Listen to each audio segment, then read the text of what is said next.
Hello, it's AVT Pro, Advanced Visualization Technology Productions, and my name is Alonzo Von Threet.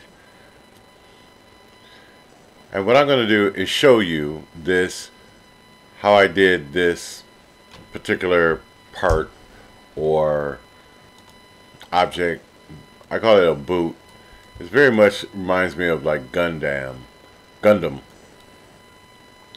And so as part of my robot modeling, I'm always studying new techniques to do that. And this is a little different from the previous tutorial, which I showed a rhino or a elk. It was actually an elk. A deer. I don't know, is it elk a deer or is it a moose? But anyway, this is a deer, I believe. But no, it's an elk. Okay? But I call it elk chronic or elk bot. Anyway, but so I like these kind of shapes and forms, and I've been pursuing it and trying to get to it for years, and I really feel like I have hit the mark with this. And I want to show you a few examples.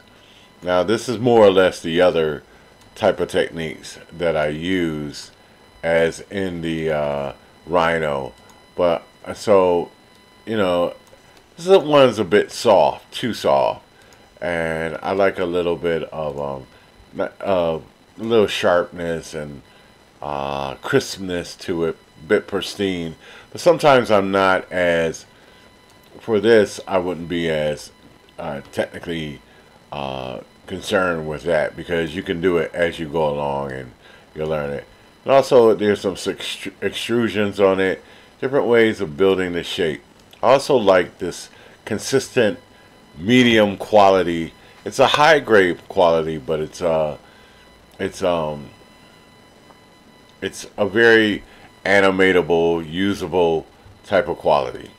And so the technique I'm using also works for this. And so what it really is a way of hollowing out booleans. And so that's what I want to show you. I had another version of this where and so this is real quick, so I do a lot of versions. But I had a different version. I guess I lost it, or maybe it crashed. But I put a couple of grids here. I just happen to have a radio symmetry on that one. I took out these parts, I colored them. Matter of fact, I put it in Maya, and it's really higher res in Maya. I didn't realize this was while I was working. So, but one thing I want to show you is, like, I love surface blending. So, like, when it comes from one, and I used to bake my noodle, just like how to do that. When I started before polymodeling was a thing. So I used to use different tools to get that, but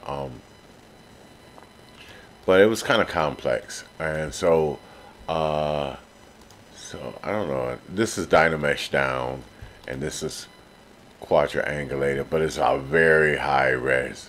I would never model with that, so I take it over to ZBrush, Dynamesh it down. I guess I was in the process of doing that when I did this file.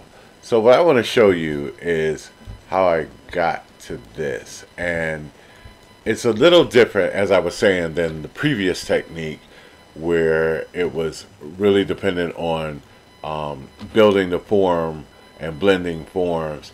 So this is a different way of doing it, and I want to show you very specifically because of an error or how I came about it.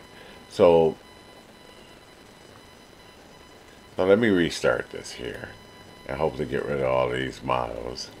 And let me see if I can go to, I have a pre-made model. So this is the one I showed you, and this ZBrush crashed, so this is after I put in and so maybe I should just open this up so that I should open this up just so you can see what it was that I originally. Okay, this is before So this was a previous model or something like it. And again, this just a quick day's work. Probably not a day, probably like 4 or 5 hours. Uh, just really fast. And I want to give Michael Pavlovich a credit, and just ZBrush in general, and Paul Getry and Joseph Trust, and all those guys. And I just had a really good breakthrough when I finally got a hold of had time to really get into ZModeler. And so the shape is here, and